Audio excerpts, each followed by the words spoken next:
Welcome to Maths on Radio, a program catalyzed and supported by National Council for Science and Technology Communication, Department of Science and Technology, New Delhi. 1 2 3 4 5 6 7 8 9 10 11 12 13। क्या पूजा, तेरा क्या की गिनती नहीं आती क्या? नहीं आता रे, उसके लिए क्या करना पड़ेगा? उसके लिए तुझे 107.8 मस्त रेडियो पे मैथ्स ऑन रेडियो सुनना पड़ेगा। वाओ, दैट मीन्स घर पे बैठ के मैथ सीखो। That's awesome. Welcome back friends, and this is RJ Priyal. पिछले साल हमने मैथ ऑन रेडियो का एक पायलट प्रोजेक्ट किया था, which was a challenging, learning and wonderful experience. उसमें हमारे साथ हमारे कम्युनिटी मेंबर जुड़े थे, अमित यादव। आइए सुनते हैं उनका क्या एक्सपीरियंस रहा था।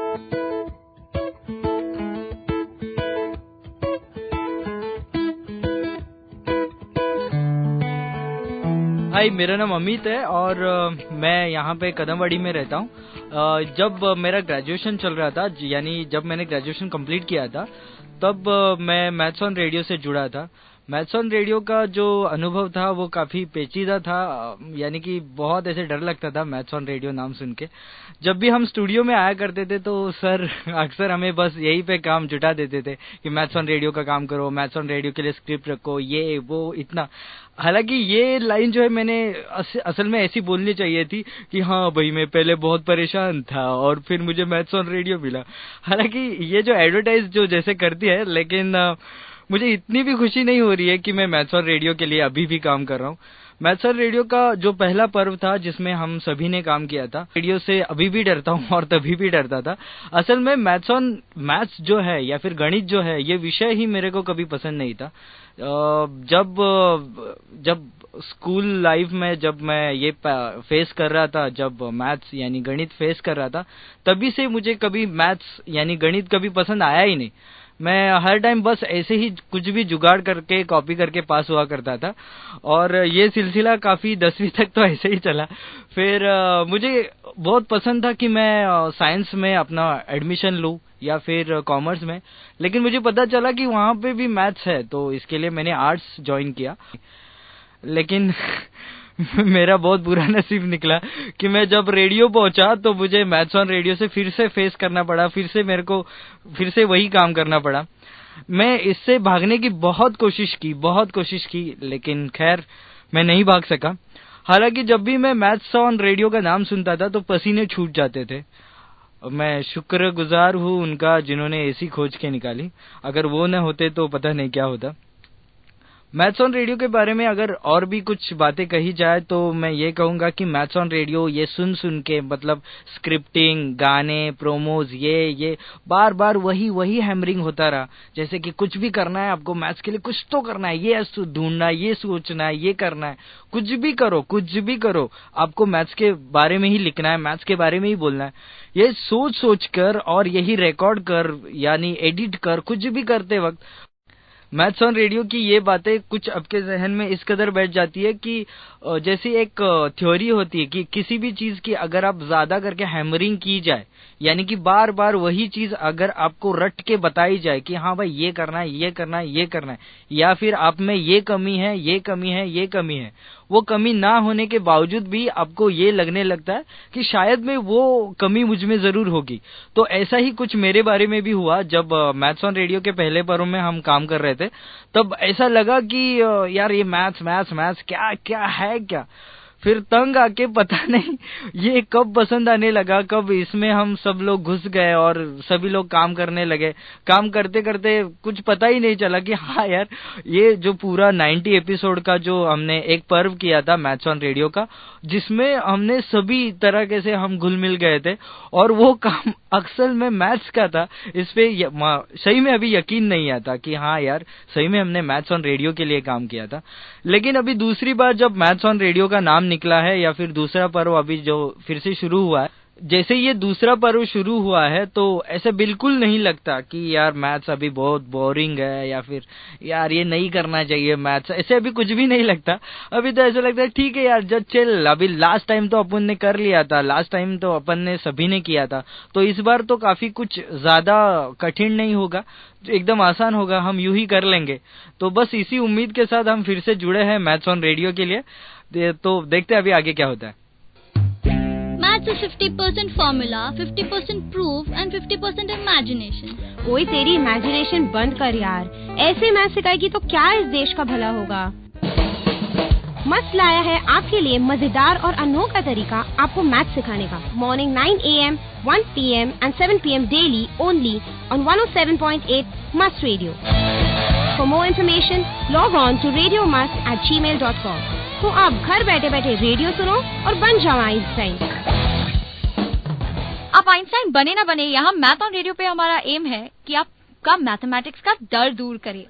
अभी रिसेंटली हमारे कंट्री में लोकसभा और विधानसभा इलेक्शंस हुए थे।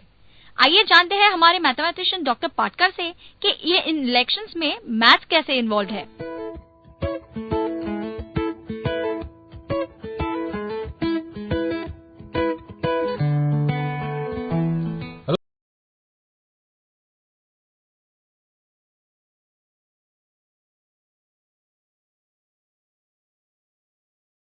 The elections. Recently, the elections were held in the country as well as various states, including our state, Maharashtra. Now, people will think, what is the big deal about elections? Now, it is a big part of democracy and things like that. But we have with us our very own in-house mathematician, Dr. Vivek Patkar, who is going to also discuss how mathematics is an important part of the elections. Dr. Patkar, welcome to the show. Yeah. Is it true people think that there is no math, or what math got to do with elections? No, it is a wrong notion. Really speaking, election is a big number game. I can call it that way in variety of ways. In terms of number of voters, if you consider Indian democracy per se, people feel it is only politics or political parties playing their part. No, but to conduct such elections in a peaceful manner, systematic manner, and without any, you can say, doubt, right, is a really big game management issue which Election Commission of India holds every often. Yes, so basically the Election Commission of India is playing mathematics so that we can actually take part in the democratic process. Right, because they have to manage numbers on various fronts, to first of all make the voters list. That itself is a big number. Okay, it is not just data entry. Not data entry, you have to verify, then conduct that list, enter their names correctly, give the number properly, and then assign them to various polling booths, and all those kind of things require lot of data management kind of exercise. Let us talk about a very basic mathematics when it comes to a polling booth. Yeah. How do you conduct the entire thing? What will the Election Commission of India think of various parameters? Yeah. Over the many years, they have collected the data about how much time it takes to finish one person entering the booth and coming out of that. Really, even that is taken into consideration? Yes. Because, that is the minimum time which is required, and it is now coming around 2.9 minutes, let us say 3 minutes. So you mean to say 3 minutes are required for one person to cast his vote, because he has to enter the room. Correct. Then the officer there will announce his name. So all the party representatives, they have to verify like that. Then he will verify his card, his identity card. Like. Then once it is okay, then it goes to next person. Then he puts a thumb mark on the etc. Finger. Then he has given the sheet previously. Correct. It used to be like that, but now he has to sign on piece of paper. Then he goes to the voting machine, vending machine, whatever, and he presses button. Or previously he used to put the stamp like that. This whole process takes around 3 minutes, because they have to conduct very systematically, slowly this process. There is no iota of doubt should be there. Right, like free that. and fair election. Right. So if you take 3 minutes per person, average size of the election booth, they have found out to be 1,000 person it should cater. Generally. Like that, average. So somewhere it may be more or less, because they can't engage many booths like that. So if you say 1,000 person and 3 minutes per person, means they have to manage 3,000 minutes in a day. Correct. Right? And now with the 11 hours... 11 means 660 minutes are available. Like correct. That. So at least 5 to 6 rooms have to be there. So that this process could be completed like that. But what happens, each room is to be managed by 4 to 5 person. Correct. Means number of persons should be at least 20 to 25 to manage this 5 rooms, say, like that. Now you multiply these kind of booths over the state, over the region, over the whole country, you can imagine what kind of manpower is required. Unbelievable. So they have to think about that. From where will they get manpower? From government offices, banks, teaching community, and like that. So like census operation, this is also a very huge operation involved like that. So if we just recap, 1,000 approximately, or on average 1,000 voters per booth. Yeah. Now, for example, if you take the Lok Sabha elections, 543 seats, and we can say 125 crore people. So we have to understand how many of these 125 crore people have to be accommodated across so many polling booths with an average of 1,000 per booth. Yeah. So, it is very huge. That's why they have to start well in advance. Correct. Because, each election, at least in India, still we have got increasing population trend. So more and more voters are coming into electoral college. Correct. Voters list like that. Right. So we have to increase the number of booths, manpower, everything in that proportion. Yes. And so it is a very, you can say, not only number man, but it is a very costly affair also. People don't understand. Why do you think it's a costly affair? See, let me show you some statistics. If you take the first election, right?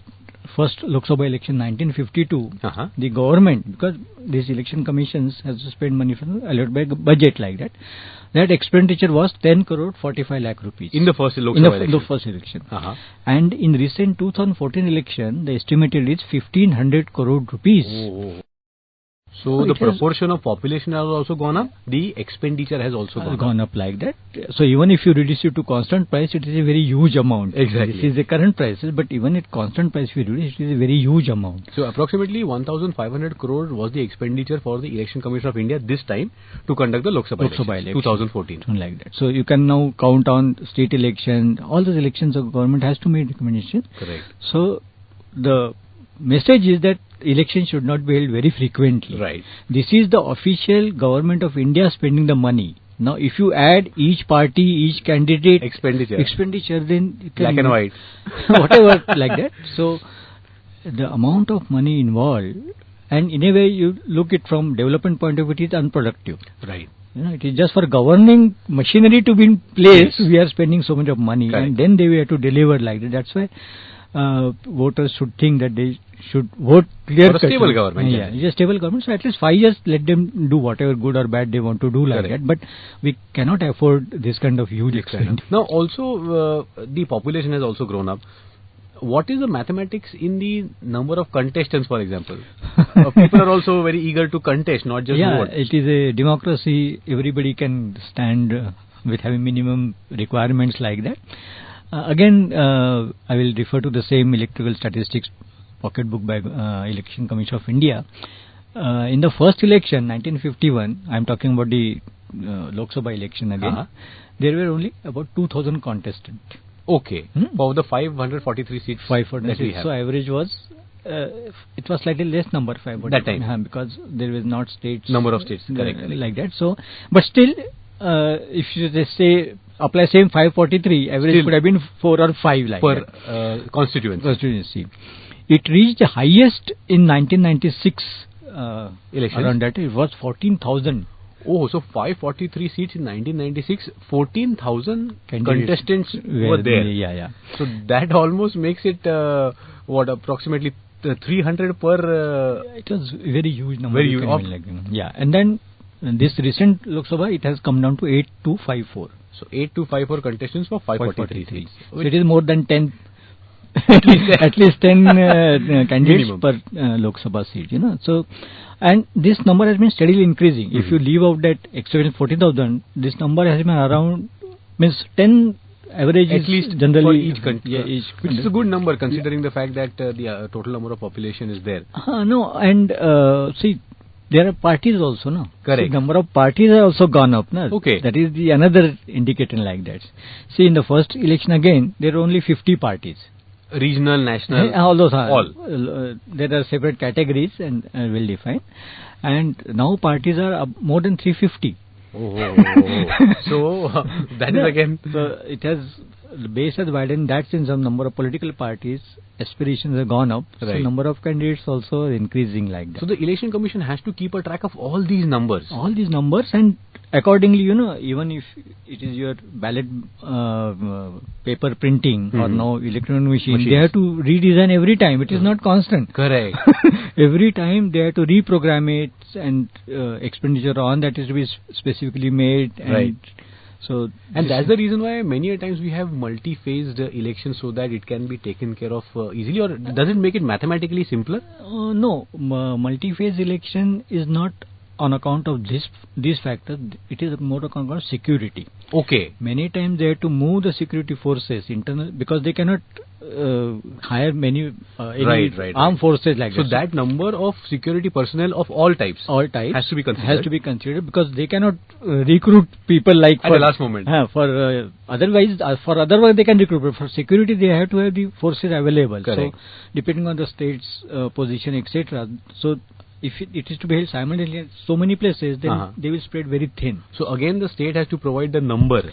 Right. The police or the paramilitary forces or the army or other. Some are called sensitive booths, so they have to take double security there. So there are various things like that's why this long phase election. But I think each and every factor is dependent on some number. Number and its analysis and interpretation. Okay. It is not just number for number's sake. Correct. It doesn't add 2 plus 2 equal to 4. It may be 2 plus 2 equal to 5 also sometimes. Right. In terms of troublemaker, security, and all those kind of things are there like that.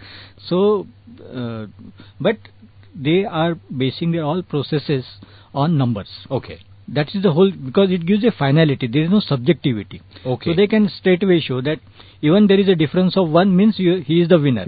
Who has got plus 1 vote like that. Correct. So they have to really keep down all these numbers in paper and give clear instructions. Again, instructions have to be given very clear. Correct. That if it is exceeding this limit, you have to stop. All those kind of things are. So everything is based on the numbers. Exactly. Also talking about the polling time, generally is it considered, earlier it was office hours from 9 to 5, now it has gone from 8 to 6.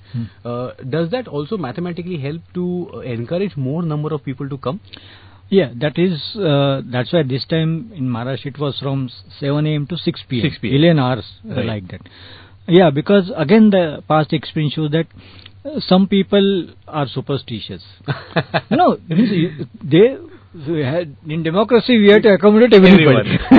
So like that. Some people in some institutions they don't give the leave to the people, although it is mandatory, but some private companies say they don't give. Mandatory and compulsory. That is what I'm saying. So they are given half day leave, something like that. So they have to come early like that, or they have to travel a long distance. Correct. Still many places like that.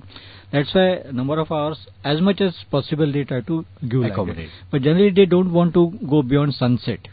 Okay. Yeah. So nighttime travel, nighttime all these things should be avoided. So maybe start early and finish by 5 o'clock or 6. So basically in our daily life, mathematical concepts are applied according to the context and according to the other information and situation, and only then you actually get the applied mathematics result. Yeah, and see, election commission has to play at every stage the mathematics, number the voters, the seat. Now see, in our constitution we have frozen 1971 census figure as to be taken base for delimitation of constituencies. Okay. And now it will be changed after 2026 census. Means 2031 census, when its results will be available, then they will be again delimiting the whole area like that. So it is a combination of both mathematics, geography, right, because of the rapid urbanization, different areas are getting more and more population. So every time, even during the non-election time, the election commission has to constantly play with the numbers and understand them. Yes, that is because the number changed, the constitution structure changed, political parties make different representations. All those things are. And again, the booth also changes, the number of voters per booth also changes. It is a very big number. That's why it is a very big number game. Right. Another is the census, but almost parallelly this process should be done every 5 years. Census is once in 10 years. Correct. This should be done every 5 years for Lok Sabha. And for another states again, it keeps on happening. Constantly, it is to be updated and like that. So election is a very big example of mathematical modeling.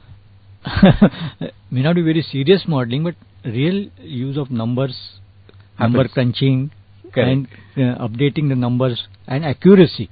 Accuracy is very important. There is no approximation allowed here. It has to be 100% correct. This way or that way, like that. So they have to be very precise in their numbers, their statements, in making expenditures. All these things are important. Finally, what would you like to tell us about the book called the Electoral Statistics Pocket Book by the